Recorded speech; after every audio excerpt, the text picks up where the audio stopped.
Dosen tidak hanya sekedar mengajar, akan tetapi penelitian dan pengabdian masyarakat juga menjadi bagian dari Tridharma Perguruan Tinggi. Saya adalah Nurs Andriani Meastuti, Magister Keperawatan dari Program Studi Sarjana Keperawatan Fakultas Ilmu Kesehatan Universitas Duta Bangsa Surakarta.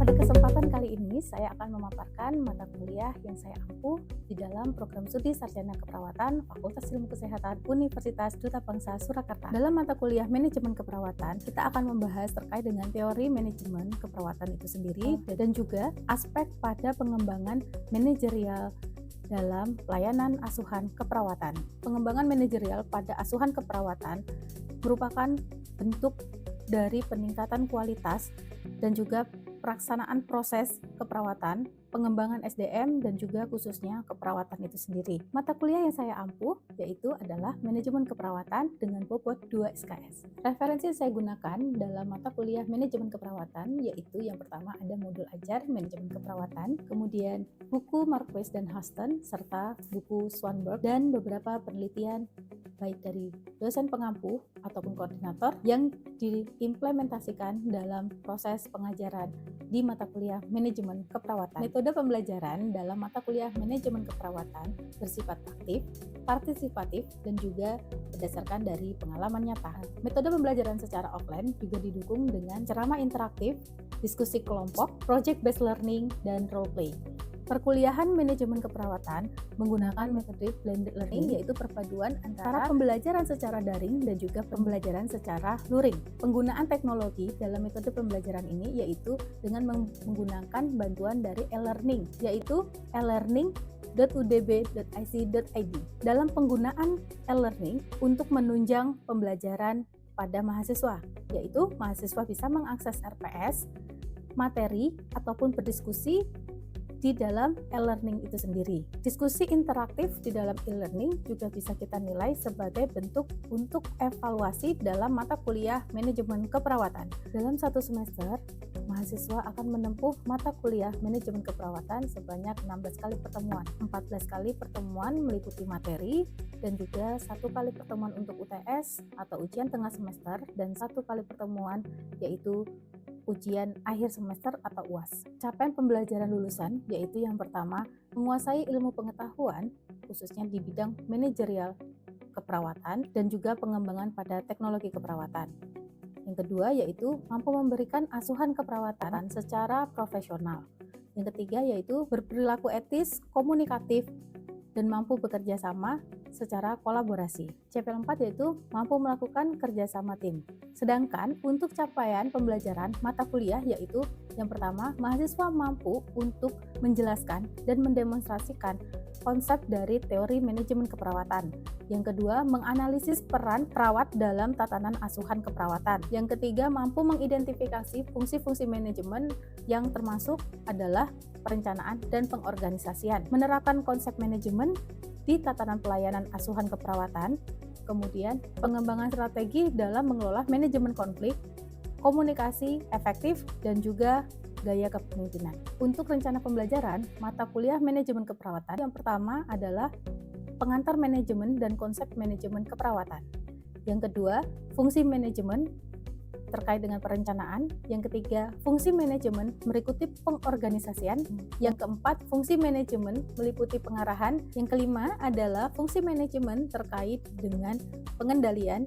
Dan yang keenam adalah teori gaya kepemimpinan. Ketujuh, manajemen konflik. 8, manajemen sumber daya manusia. Yang kesembilan, komunikasi efektif dan metode SBAR. Yang ke-10 adalah handover. Ke-11, ronde keperawatan. 12 adalah mutu pelayanan asuhan keperawatan. Ke-13 adalah discharge planning. Kemudian yang ke-14 adalah strategi implementasi manajemen di tatanan pelayanan asuhan keperawatan. Komponen nilai pembelajaran dalam mata kuliah manajemen keperawatan yaitu meliputi kehadiran dan partisipasi sebanyak 10%, keaktifan dan juga presentasi sebanyak 20%, kemudian role play 20%, untuk ujian tengah semester itu 20% dan ujian akhir semester dengan bobot 30%. Penilaian dilakukan secara objektif dengan indikator-indikator penilaian yang telah disampaikan di dalam RPS dan juga sudah disampaikan kepada mahasiswa dalam masa kontrak perkuliahan. saya menggunakan rubrik penilaian yang jelas dan terukur. Dan hasil evaluasi mahasiswa akan kami sampaikan kembali sebagai bentuk transparansi dalam proses belajar mengajar serta sebagai umpan balik guna meningkatkan kualitas pelayanan yang kami berikan kepada mahasiswa. Dengan pendekatan ini saya berkomitmen untuk meningkatkan proses pembelajaran di program studi Sarjana Keperawatan Fakultas Ilmu Kesehatan Universitas Duta Bangsa Surakarta. Kami berharap dengan proses pembelajaran ini mahasiswa lebih siap dalam menghadapi tantangan di dunia kerja. Manajemen keperawatan mendukung mahasiswa untuk bisa menganalisa lebih dalam terkait dengan pelayanan asuhan keperawatan yang dinamis dan komprehensif. Baik, untuk berikutnya, mari kita ikuti proses pembelajaran mata kuliah Manajemen Keperawatan Program Studi Sarjana Keperawatan Fakultas Ilmu Kesehatan Universitas Duta Bangsa Surakarta.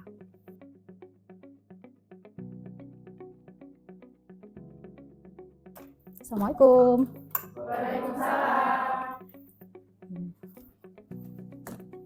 Ya, selamat pagi teman-teman. Bagaimana kabarnya? Alhamdulillah. Baik ya, alhamdulillah, puji syukur kepada Allah Subhanahu wa taala, senantiasa memberikan rahmat dan hidayahnya untuk bisa kita berkumpul kembali di ruangan pada pagi hari ini. Ya, sepertinya pagi ini sudah sangat semangat ya semuanya. Semangat tidak? Semangat. Ya, alhamdulillah ya, penuh dengan semangat. Nah, harapannya semangat ini terus bisa bergelora ya sampai nanti teman-teman selesai menjalani pendidikan di Universitas Duta Bangsa Surakarta ya. Seperti itu, tetap dijaga semangatnya dan juga pada pagi hari ini ya kita akan melanjutkan mata kuliah yang sangat penting yang mana ini menjadi salah satu fondasi dalam aspek manajemen keperawatan. Ya, jadi pertemuan ke-9 ini kita akan membahas terkait dengan komunikasi efektif dan metode SBAR, yang mana komunikasi efektif dan metode SBAR ini akan digunakan secara kontinu ketika teman-teman berada di pelayanan kesehatan, khususnya dalam aspek pemberian asuhan keperawatan. Ya, nah sebelum memulai perkuliahan pada pagi hari ini, alangkah baiknya kita berdoa menurut ajaran dan kepercayaannya masing-masing. Ya, berdoa dipersilahkan. Oke, doa selesai. Ya, jadi pertemuan kemarin itu kan kita sudah membahas tentang fungsi manajemen ya, mulai dari konsep, kemudian definisi, ada fungsi manajemen ya, baik nanti dari perencanaan, kemudian sampai nanti dia melakukan evaluasi ya. Kemudian teman-teman hari ini sudah memasuki babak baru yaitu terkait dengan komunikasi. Nah, di komunikasi efektif ini, apakah teman-teman sudah ada yang tahu apa itu komunikasi efektif? Belum tahu ya. Tapi tahu nggak komunikasi efektif itu apa? Kira-kira menurut teman-teman komunikasi efektif itu apa saja? Atau bagaimana sih sebuah komunikasi dikatakan sebagai komunikasi efektif di tatanan pelayanan kesehatan yang ada di negara kita atau di profesi kita ya, seperti itu. Tahu ya? Silakan Mbaknya menjawab. Komunikasi efektif itu untuk menghindari kesalahpahaman dan juga hal yang tidak diinginkan.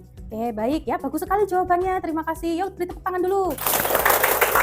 Ya, jadi bagus sekali ya, sudah bisa memberikan jawaban yang sesuai dengan materi yang akan kita sampaikan, yaitu komunikasi efektif. Kenapa sih komunikasi efektif menjadi penting? Ya, karena tadi yang sudah disampaikan oleh temannya untuk menghindari hal-hal yang tidak diinginkan. Kemudian hal-hal lainnya itu apa saja? Bisa seperti malpraktek, kejadian yang tidak diinginkan, atau kesalahan dalam pemberian obat ya. Nah, ini menjadi penting. Kenapa? Dalam Patient Safety Goal, komunikasi efektif itu masuk dalam poin nomor 2. Artinya apa? Tidak hanya meningkatkan kepuasan dari pasien, tapi dalam aspek manajemen keperawatan kita juga merujuk pada Patient Safety Goal ya. Jadinya menghindari hal-hal yang tidak diinginkan atau hal-hal yang bersifatnya merugikan pasien ya. Nah, kita ini adalah calon-calon manajerial dari manajer keperawatan. Mungkin nanti teman-teman setelah lulus bisa menjadi kepala bidang keperawatan, kepala ruangan ya. Itu adalah bagian dari manajerial keperawatan. Nah, aspek ini ya, aspek komunikasi efektif perlu diterapkan ya sebagai penciri ataupun identitas dari seorang perawat. Kenapa menjadi penting ya komunikasi ini? Karena intensitas pertemuan perawat dengan pasien lebih banyak dibandingkan tim medis lainnya. Sehingga ketika kita menyampaikan informasi, harapannya informasi yang benar dan sesuai. Intinya kita harus tetap memberikan komunikasi yang baik, walaupun secapek apapun kita, se-overload pun pekerjaan kita, tetap harus memberikan senyuman terbaik dan juga pelayanan terbaik untuk pasien. Ayo sekarang kita lihat dulu senyuman terbaiknya teman-teman, mana ini? Iya, ayo senyumnya mana? Iya ya. Jadi, nah, motivasi seperti ini bisa meningkatkan rasa untuk meningkatkan budaya atau kultur pasien safety ya. Jadi motivasi kita untuk meningkatkan pasien safety bisa dengan cara yaitu memberikan kualitas pelayanan berdasarkan dari komunikasi efektifnya ya. Seperti itu ya teman-teman. Oke, dalam kesempatan kali ini ya, ini adalah pertemuan yang ke-9. Di mana di pertemuan ke-9 setelah UTS ya, ini teman-teman akan melakukan yang namanya case study. Nanti akan ada kasus pada hari ini ya, setelah Bu Andri menyampaikan materi pada pagi hari ini. Kemudian nanti teman-teman akan melakukan pembentukan kelompok, kemudian kita akan membahas dan membedah soal materinya itu atau kasus itu ya satu persatu nanti setiap kelompok harus menyampaikan ya argumentasinya untuk kita mau melihat seberapa paham teman-teman dalam melakukan atau menganalisis sebuah kasus di manajemen keperawatan ya. Kita sudah belajar terkait dengan konsep, terkait dengan perencanaan ya yang masuk dalam fungsi manajemen. Kemudian nanti ada juga sampai teman-teman melihat ya bagaimana peran dari sebuah manajemen atau manajerial dalam asuhan keperawatan ya. Jadi kita sebagai seorang calon manajer harus tahu apa saja yang harus kita lakukan ya. Sehingga pada kesempatan kali ini teman-teman harus mengetahui apa saja peranan dari seorang manajer. Kemudian yang paling penting adalah dalam konsep patient safety ya, kita kan pelayanan kesehatan teman-teman ya. Jadi konsep sebuah patient safety itu harus meliputi komunikasi efektif, di mana konsep yang digunakan dalam pelayanan kesehatan biasanya kita menerapkan untuk metode SBAR ya. Sebelum juga memasuki mata kuliah, kita harus melakukan absensi ya untuk melihat keaktifan dan juga berapa persen kehadiran teman-teman dalam kegiatan perkuliahan atau proses belajar mengajar ini ya, seperti itu.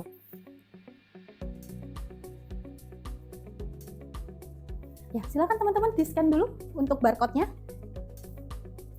Ya, baik teman-teman, ini adalah Bu Andri akan menjelaskan dulu ya terkait dengan materi apa saja yang akan teman-teman pelajari pada pagi hari ini. Ini adalah pertemuan ke-9 dalam manajemen keperawatan, di mana nanti teman-teman akan mempelajari salah satunya terkait dengan komunikasi. Sebagai seorang manajerial atau seorang manajemen dari bidang asuhan keperawatan ya khususnya, teman-teman itu harus bisa melakukan sebuah komunikasi efektif. Di mana komunikasi efektif ini dia akan banyak sekali berdampak. Pertama terkait dengan kualitas mutu, kemudian bagaimana seorang atasan mendelegasikan sebuah tugas ataupun sebuah instruksi kepada bawahan atau teman sejawat ataupun rekanan dan kolega bisa dengan menggunakan namanya komunikasi efektif. Nah, kira-kira dari gambaran ini ya yang sudah ditampilkan teman-teman, apa yang teman-teman bayangkan? Dari gambar yang ditampilkan bukan hanya perawat saja memberikan pelayanan kepada pasien, tapi ada tenaga kesehatan lainnya yang memberikan pelayanan kepada pasien. Apabila itu sudah menjawab, kenapa dari gambar ini ya ada banyak pelayanan atau banyak sekali tenaga kesehatan lainnya ya yang ikut di dalam lingkaran si pasien ya. Nah, artinya satu orang pasien itu memiliki banyak tim ya untuk mengatasi permasalahan kesehatannya, baik dari dokter yang merawat, kemudian petugas administrasinya bahkan ya, kemudian ada juga perawat bedah dan lain-lain ya, yang mereka semua tenaga kesehatan dalam lingkup rumah sakit itu akan bersama-sama bekerja sama untuk memberikan pelayanan terbaik pada pasien. Artinya apa? Bisa saja kan di sini terjadi miskomunikasi ya, seperti itu. Nah, kita lihat pelayanan di rumah sakit melibatkan banyak profesi. Dapat terjadi kegagalan komunikasi jika tidak memiliki komunikasi efektif ya. Komunikasi efektif itu sangat luar biasa manfaatnya, sehingga teman-teman di sini mulai hari ini sebagai calon-calon perawat profesional harus melakukan komunikasi efektif ya. Jadi dalam penyampaian tugas, kemudian memberikan feedback itu juga merupakan salah satu komunikasi efektif ya, digunakan mulai hari ini. Jadi kita berlatih seperti itu. Nah, latar belakang dari komunikasi efektif yaitu adalah situasi kesehatan di Indonesia sangat unik, di mana orang sakit semakin bertumbuh dan berkembang ya. Tidak hanya sakitnya demam saja, tapi sekarang sudah banyak jenis penyakit yang melanda negara kita ataupun melanda dunia. Salah satunya apa? Virus Corona atau COVID-19 yang sudah kita lewati. Nah, tidak menutup kemungkinan akan terjadi lagi kalau kita tidak kalau kita tidak melakukan tindakan preventif ya atau pencegahan di awal untuk meminimalkan terjadinya penyakit tersebut ya. Kemudian di sini juga dikatakan bahwa sebuah kondisi yang miris itu juga gagap gempita arus ya secara globalisme. Nah, bisa dilihat sehingga perlu kita lakukan adanya peningkatan dalam pola pelayanan kesehatan ya. Nah, proses dasar dari sebuah komunikasi yaitu adalah persepsi atau ide. Kemudian di mana ya teman-teman bisa lihat antara si komunikator dengan si receiver ya. Artinya ada satu penerima pesan dan satu pengirim pesan, atau bahkan lebih. Seperti hari ini contohnya Bu Andri memberikan pesan kepada teman-teman terkait dengan mata kuliah ini. Nah, Bu Andri dikatakan sebagai komunikator. Bagaimana seorang receiver ya, jadi teman-teman ini adalah penerima pesan itu bisa menerima atau mempersepsikan hal yang sama dengan apa yang Bu Andri sampaikan. Bagaimana caranya? Nah, di sini kita bisa melihat ya bahwa ketika ada informasi, maka kita akan berpikir secara logis atau tidak logis. Respon tubuh di dalam di hipotalamus ya, proses dari hipotalamus kita itu akan merangsang informasi yang kita dengarkan, baik itu nanti melalui visual atau audio visualnya. Kemudian ya akan memberikan feedback itu sebagai bentuk informasi lanjutan. Oh iya Bu, saya mengerti ya. Dan biasanya teman-teman itu juga akan memberikan suatu hal yang baik ya untuk atau konfirmasi ulang ya. Nanti supaya tidak terjadinya kesalahan. Bagaimana kita ketika di rumah sakit? Ya, misalkan Bu Andri memerankan sebagai perawat siang, ya. Selamat siang, rekan-rekan, teman-teman semuanya. Saya akan memberikan ya informasi terkait dengan pasien pada pagi hari ini dari ruangan A dengan ibu siapa, kita harus menjelaskan secara detail. Nah, itu nanti akan masuk dalam metode SBAR. Akan tetapi dalam hal ini Bu Andri mau menjelaskan bahwa informasi yang kita sampaikan tidak boleh bertele-tele, tidak boleh terlalu panjang supaya apa nanti teman-teman itu bisa mudah untuk memahami ya. Ya, jadi teman-teman, pentingnya komunikasi dalam pelayanan kesehatan bisa dilihat dari gambar ini. Komunikasi antar pemberi pelayanan kesehatan ataupun komunikasi antar pemberi layanan itu antar teman sejawat ataupun rekanan dalam melakukan asuhan keperawatan ataupun pelayanan kesehatannya itu perlu dilakukan secara benar ya. Tadi kembali lagi aspek dari manajemen keperawatan itu tidak hanya pada pasien tapi juga meliputi SDM. Kita ada yang namanya fungsi manajemen. Tadi ya ada perencanaan. Seorang perawat itu harus di briefing ya. Ketika teman-teman nanti menjadi kandidat di pelayanan kesehatan, misalnya rumah sakit umum ya atau rumah sakit daerah, teman-teman harus di briefing dulu ya atau diberikan pelatihan biasanya, termasuk nanti bagaimana bersikap, bagaimana berkomunikasi. Kita tidak mau nih di pelayanan kesehatan dinilai sebagai perawat yang apa? Yang galak, terus yang tidak baik ya dan lain sebagainya. Nah, persepsi-persepsi itu kita ubah melalui sebuah komunikasi. Makanya menjadi penting terutama lagi pada patient safety ya. Patient safety goal menyatakan bahwa di poin kedua ada namanya komunikasi efektif, baik nanti komunikasi terapeutik atau komunikasi dengan menggunakan metode SBAR-nya ya. Jadi ini menjadi penting kalau teman-teman tidak melakukan komunikasi efektif maka dampaknya bisa merugikan pasien ya. Selain itu juga rumah sakit ataupun bahkan diri sendiri. Oke, model SBAR ya. Komunikasi efektif sudah kita bahas, kita memasuki yang namanya metode SBAR. Komunikasi, apa sih kaitannya komunikasi efektif dengan metode SBAR? Ya, kita perlu tahu kaitannya bahwa di sini model komunikasi efektif menggunakan metode SBAR yaitu untuk sebagai strategi meningkatkan komunikasinya. Ya, artinya ketika kita serah terima kepada tim rekan sejawat kita bisa melihat bahwa komunikasi atau informasi yang kita sampaikan itu secara rinci, tepat dan efektif. Ya, menggunakan metode SBAR kita bisa juga meningkatkan yang namanya patient safety tadi, meminimalkan terjadinya kejadian tidak diinginkan ya, seperti itu. Nah, teman-teman bisa melihat juga apa itu komunikasi SBAR. Ada yang sudah tahu? Ada yang tahu? Belum? Ya, jadi teman-teman bisa lihat bahwa komunikasi SBAR adalah komunikasi yang menyediakan metode secara jelas, kemudian mengkomunikasikan informasi terkait dengan temuan klinis ya. Artinya ketika menyampaikan bukan sekedar percakapan ya atau perkenalan, tidak lagi, tapi kita menyatakan temuan klinis kita dari pasien untuk kita sampaikan ke teman tim medis lainnya ya, seperti itu. Nah, kemudian melibatkan semua anggota tim kesehatan untuk memberikan masukan ke dalam situasi pasien, termasuk memberikan rekomendasi ya. Tidak semua masalah teratasi di saat itu, tapi kita juga bisa merekomendasikan atau memberikan sebuah kolaborasi untuk meningkatkan derajat kesehatannya si pasien. Nah, itu pentingnya seorang manajer keperawatan khususnya atau bidang keperawatan ya, dia memberikan informasi tambahan kepada tim-tim perawatnya ya. Jadi seorang manajer keperawatan atau di bidang keperawatan dia akan memberikan suatu pelatihan biasanya ya berkaitan dengan komunikasi efektif dan metode SBAR. Untuk apa? Tadi supaya nanti ketika menyampaikan informasi yang disampaikan memang semuanya valid ya, bukan hanya sekedar informasi yang tidak tervalidasi ya, seperti itu. Nah, di sini juga SBAR itu memberikan kesempatan untuk teman-teman bisa berdiskusi ya dengan anggota tim kesehatan lain jikalau masalahnya itu belum selesai. Nah, bagaimana kita Bu cara melaporkan dengan menggunakan komunikasi SBAR ya? Nah, ini menjadi penting. Teman-teman harus tahu dulu landasan S itu buat apa, B apa, A itu apa, dan R itu apa. Di sini bisa dilihat bahwa S itu apa? Situasi atau situation ya, di mana di situation itu teman-teman akan menggambarkan secara detail latar belakang dari sebuah permasalahan ya. Di sini bagaimana situasi yang dibicarakan ya, mengidentifikasi nama diri petugas dan pasien ya, kemudian apa yang terjadi dengan pasien ya. Jadi di situasi teman-teman itu akan menjelaskan ya dengan mengidentifikasi pasiennya. Kemudian setelah diidentifikasi teman-teman ya juga harus menyampaikan hasil dari identifikasi pasien. Teman-teman juga pada saat melakukan komunikasi SBAR ini jangan lupa untuk menyebutkan nama, penting ya. Jadi misalkan perkenalkan saya adalah perawat Andriani yang bekerja di si pagi hari ini dari jam 7 pagi sampai jam 2 siang. Misalnya seperti itu ya teman-teman. Jadi kita memvalidasikan diri kita juga kepada pasien ya. Oke, kemudian nanti ada background, teman-teman bisa melihat bahwa di background teman-teman akan melihat latar belakang, apa hubungannya dengan sebuah situasi ya. Jadi di background ini teman-teman bisa menyampaikan diagnosa, kemudian obat apa saja yang dikonsumsi selama sehari atau kegiatan sehari-harinya itu mengkonsumsi apa saja, kemudian latar belakang dari riwayat penyakit itu bisa ditanyakan. Nah, nanti ini semua akan tercantum pada riwayat rekam medisnya ya. Kemudian nanti ada analisis, di mana analisis ini sendiri teman-teman bisa melihat temuan ya. Nah, proses asuhan keperawatan itu apa saja? Mulai dari pengkajian, kemudian diagnosa, kemudian apa lagi? Intervensi, kemudian ya, kita ulang ya.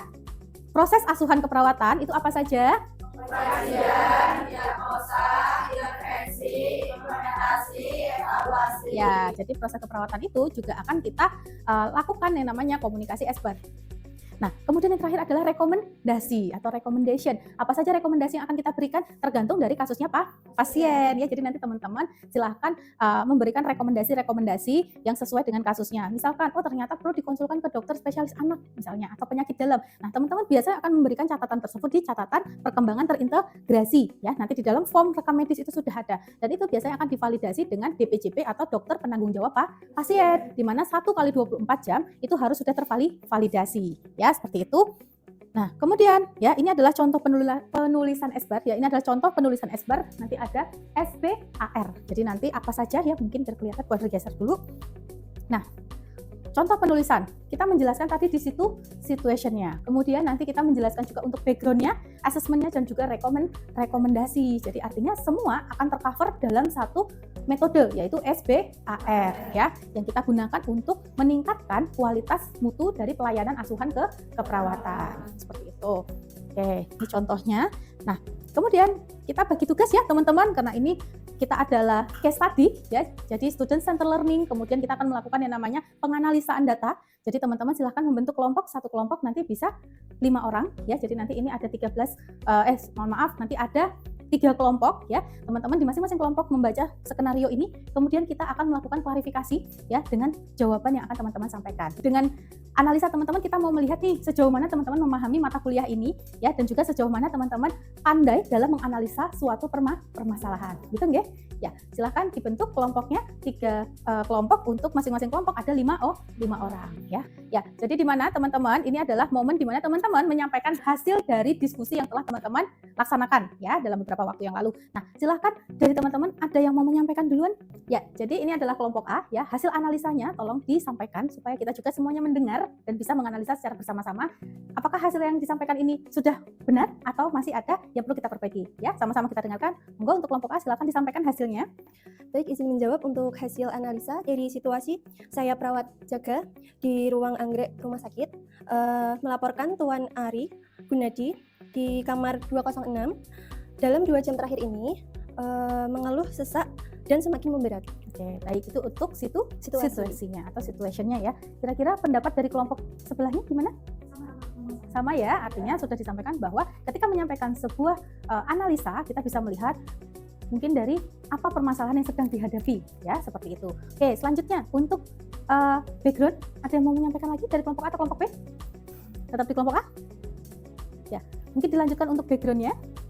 Baik, untuk backgroundnya, pasien 2 hari yang lalu dengan diagnosis pneumotorak spontan dextra. Riwayat pasien adalah penderita COPD atau PPOK yang riwayat alergi. Jadi dalam 2 jam terakhir Tuan Ari Gunadi mengalami gangguan pernafasan kembali. Oke, berarti backgroundnya karena sudah memiliki riwayat dari penyakit terdahulu yaitu penyakit PPOK-nya, maka mengalami kekambuhan pada saat ini. Kemudian kelompok mendiskusikan permasalahannya apa saja dan disampaikan dalam bentuk analisisnya. Oke, baik. Ya, kemudian mungkin bisa disambung untuk yang assessment dan rekomendasi ya dari kelompok satunya lagi. Ya, baik. Ya, jadi ini adalah analisa dari teman-teman kelompok B ya, yang mana akan menyampaikan terkait dengan assessment dan rekomendasi dari skenario kasus yang sudah kita paparkan. Monggo untuk waktu dan kesempatannya silakan dibacakan Mbaknya. Untuk asesmennya, pasien gelisah, tampak sesak, kesadaran kompas medis, SpO2-nya turun, penurunan fungsi paru. Auskultasinya suara napas menurun dari kanan, perkusi timpani. Oke, baik. Ya, untuk asesmennya sudah disampaikan bahwa adanya penurunan dari SpO2-nya. Kemudian dari SpO2 kita akan merujuk pada diagnosisnya, yaitu apa? Tadi diagnosisnya PPOK ya, atau ada permasalahan pada paru-parunya. Untuk selanjutnya adalah rekomendasi ya, atau recommendation dari pasien ya, atau yang rekomendasi yang bisa dilakukan untuk pasiennya ya, baik nanti dengan dokter ataupun dengan rekanan teman sejawat lainnya ya. Silakan. Untuk rekomendasinya yang pertama ada evaluasi USG, yang kedua pemeriksaan AKG, dan yang ketiga adalah pertimbangan tindakan torakostomi ulang. Oke, baik ya. Jadi rekomendasinya kepada dokter siapa? Dokter? Ayo, dokter apa?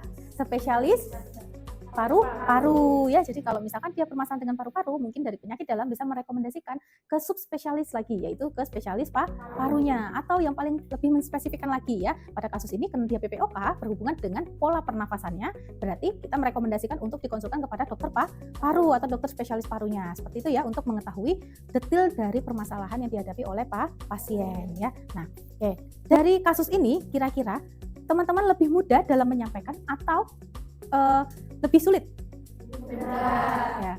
Jadi dalam menyampaikan diharapkan menggunakan metode SBAR teman-teman bisa lebih mudah ya. Ya, jadi teman-teman tadi sudah disampaikan hasil dari diskusinya teman-teman. Ya, pada kesempatan kali ini ya, apakah ada yang ingin ditanyakan oleh teman-teman? Silakan jika ada yang ingin bertanya. Saya ingin bertanya Bu, Ya, silakan. terkait metode SBAR yang dijelaskan Bu Adri tadi, dalam kondisi darurat, apakah metode SBAR ini masih relevan digunakan nggak? Ya, pertanyaan yang bagus ya dari teman-teman, dari teman kalian ya, yaitu Mas Yoga ya. Nah, Mas Yoga memberikan pertanyaan yang sangat luar biasa. Nah, ini Bu Andri bantu jawab. Bagaimana bagaimana metode komunikasi SBAR itu bisa dilaksanakan baik nanti di saat emergensi atau tidak ya, seperti itu. Nah, ketika emergensi nanti itu bisa dilakukan ya, karena memang diperuntukkan ketika kita menyampaikan suatu hal ya yang bentuknya urgensi, itu dibutuhkan suatu komunikasi yang efektif dan efisien. Salah satunya dengan metode SBAR. Jadi nanti bisa menyebutkan situasi secara jelas, rinci dan tepat, kemudian dengan backgroundnya, asesmennya dan juga rekomendasi. Kemana ini pasien harus diberikan pelayanan lebih lagi ya? Apakah dia harus ke dokter umum ataukah dia ke dokter spesialis dalam, atau dia ke spesialis jantung, ataukah dia ke spesialis maternitas misalnya ya. Jadi banyak sekali kasusnya, nanti itu bisa direkomendasikan tergantung dari kondisi si pasiennya. Jadi harus dipahami dulu ketika mau melakukan komunikasi SBAR, berarti yang perlu kita lakukan adalah analisa lagi kasus yang ingin disampaikan, terutama pada saat menyampaikan ke dokter DPJP atau dokter penanggung jawab di ruangan tersebut ya. Ya, dengan bagaimana teman-teman setelah kita tadi berdiskusi, kemudian teman-teman juga sudah melakukan sebuah analisa dari skenario yang sudah dipaparkan, kira-kira bagaimana? Teman-teman mampu untuk melakukan metode SBAR? Mampu untuk melakukan komunikasi efektif? Mampu ya, artinya dalam kesempatan kali ini teman-teman sudah banyak pelajaran yang diambil, kemudian nanti bisa mengimplementasikan ketika teman-teman melakukan sebuah asuhan ke keperawatan. Begitu nggih? Ya, jadi teman-teman kita simpulkan ya hasil dari perkuliahan pada hari ini. Yang pertama adalah komunikasi efektif ya, artinya sebuah komunikasi yang disampaikan baik nanti penerima ataupun penerima pesan itu bisa sama-sama melakukan feedback ya, artinya ada timbal balik antara si penerima pesan dan si pengirim pesan, dan pesan yang disampaikan itu dalam bentuk yang sama, artinya sama-sama dipahami oleh kedua orang tersebut ya yang melakukan komunikasi. Yang kedua adalah metode SBAR. S tadi apa? Situasi. Kemudian background. Yang ketiga, assessment dan rekomendasi ya. Ada situasi, background, assessment, and rekomendasi ya. Dan ini merupakan komponen dalam komunikasi SBAR yang mana bisa digunakan untuk melakukan juga penyampaian informasi secara valid dan juga efisien. Pada pertemuan ke-10 teman-teman akan melakukan role play handover. Nanti kita membentuk tim lagi ya. Jadi nanti teman-teman memberikan masukan atau menyampaikan informasi dari si pagi ke si malam atau berikutnya ya. Nanti silahkan teman-teman membaca dulu ya materinya terkait dengan handover atau timbang terima, untuk nanti kita mudah dalam memerankan atau meroleplaykan ya diri kita pada saat pertemuan mata kuliah selanjutnya. Begitu ya teman-teman, kita akhiri perkuliahan pada pagi hari ini ya. Sebelumnya marilah kita tutup dengan berdoa lagi bersama-sama. Berdoa dimulai. Oke, doa selesai. Ya, mohon maaf jika selama pemaparan materi saya ada kalimat yang kurang berkenan atau ada kalimat yang kurang berkenan kepada teman-teman, tolong dimaafkan. Ketemu lagi untuk pertemuan selanjutnya. Wabillahi taufiq wal hidayah. Assalamualaikum warahmatullahi wabarakatuh. Waalaikumsalam warahmatullahi wabarakatuh. Terima kasih Bu. Ya, terima kasih kembali. Hati-hati di jalan saat pulang ya.